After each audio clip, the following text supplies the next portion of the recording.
Welcome back to Federal News Network. I'm Vanessa Roberts, and we're talking with Tyler Tech's Mike D'Onofrio about the Evidence Act. Let's dive back in, Mike. Great. So we've talked a lot about the need for collaboration, accessibility, discovery, but let's talk just a little bit about security, because that's a huge piece, obviously. And it's the chief benefit when an agency works with a FedRAMP certified cloud product, right? Can you talk about that a bit?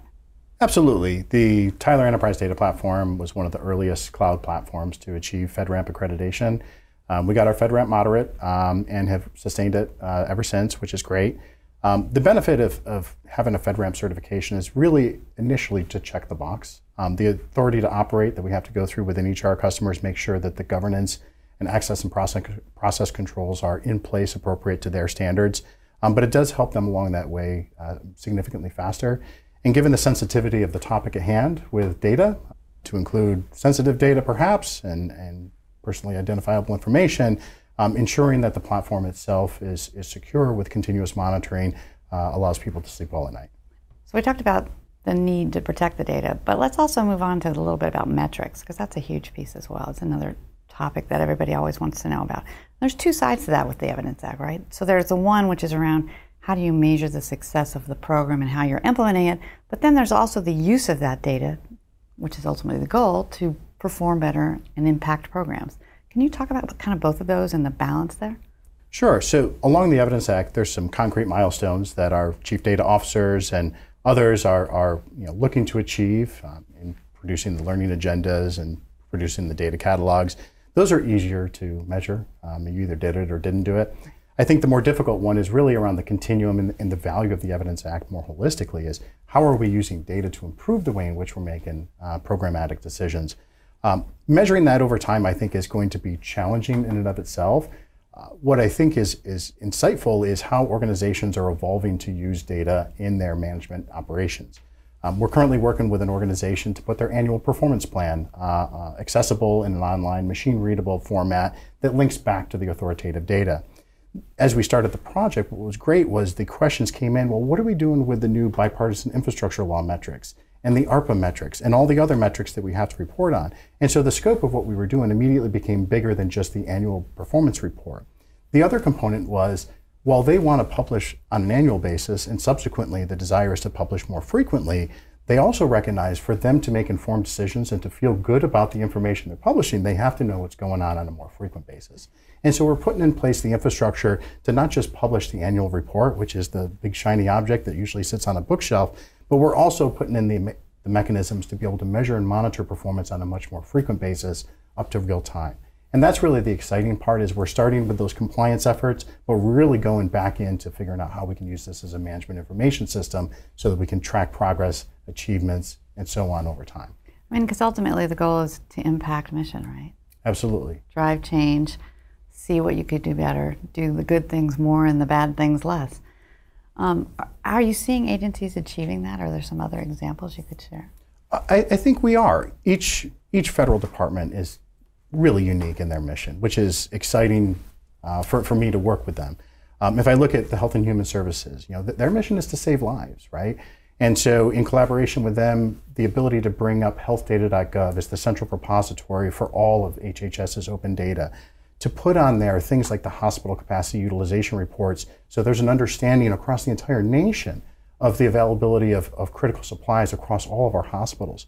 The ability to then feed this information into the media, right, to the researchers, to the supply chains, and really start to make sure that we're getting ahead of the curve is meaningful work.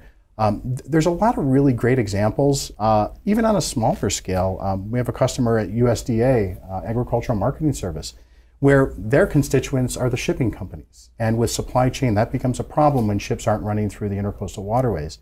And so one of the things that they've used our platform for is to reduce the time at which it takes to publish this information. Previously, it was on a monthly basis in a PDF, which required the shipping companies to figure out how to get it out of a PDF.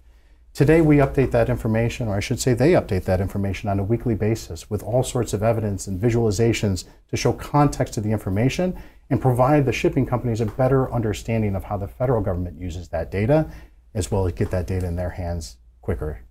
This is where you see the application of newer technologies, definitely in the government, around AI and machine learning really coming into play? We do, right? A key tenet to AI and machine learning is to have authoritative data in mass quantities that's updated frequently. One of the things that I think has really been a shift over the last several years is open data a lot of times was a data set that might be updated infrequently. With surveillance data that came out, now the data is coming on a daily or weekly or monthly basis. And so it gives us an opportunity to now run those AI and machine learning algorithms more frequently with greater results. And so we're a component to that AI and ML ecosystem, just like we're a component to the data science and predictive analytics as well. And so again, having that authoritative interoperable data really helps in all those advanced data science and analytical endeavors. All right, so kind of the thing that's just on the horizon, right? What you're saying is that kind of use is kind of the next phase of where agencies are really going to go. I think a lot of agencies are already starting to dabble in it. We're seeing some great examples on business process efficiency through AI and machine learning. Checking boxes by a human is something that a computer can do these days. Right. And so there are some great opportunities to improve operational efficiencies through AI and machine learning. And then going forward with data science is have a better understanding of predicting what might happen in the future. So yeah. Futuristic stuff.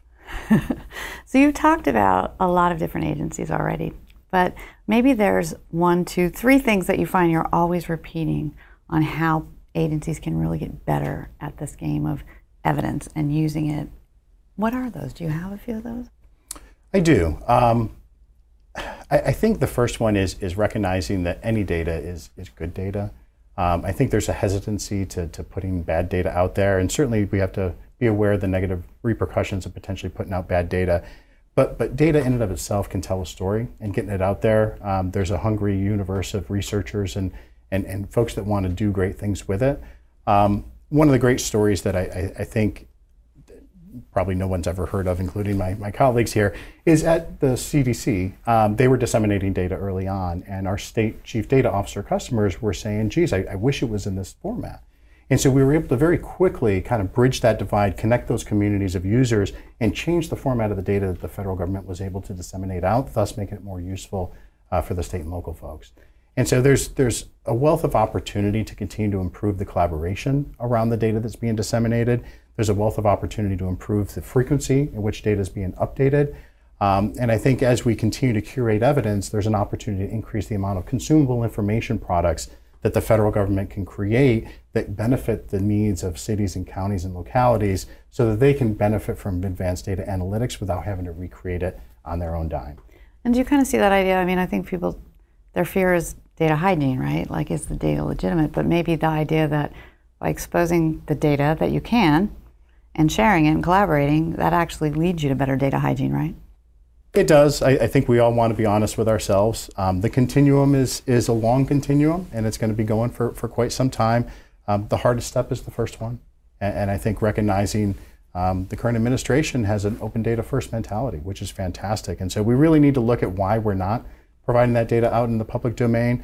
And over time, we're going to continue to improve that data quality with the advent of new technologies and new systems, as well as a focus. And I think what gets measured gets done, and improving the data quality really only matters if people are really going to be using it, and we won't know if they're going to use it until you put it out there. Well, we're just about to the end of our conversation, but are there some other things you want to touch on or share before we go? You know, it's been exciting to work with the federal government in my time with Tyler Technologies, but what's been most rewarding is where we actually connect those communities of users.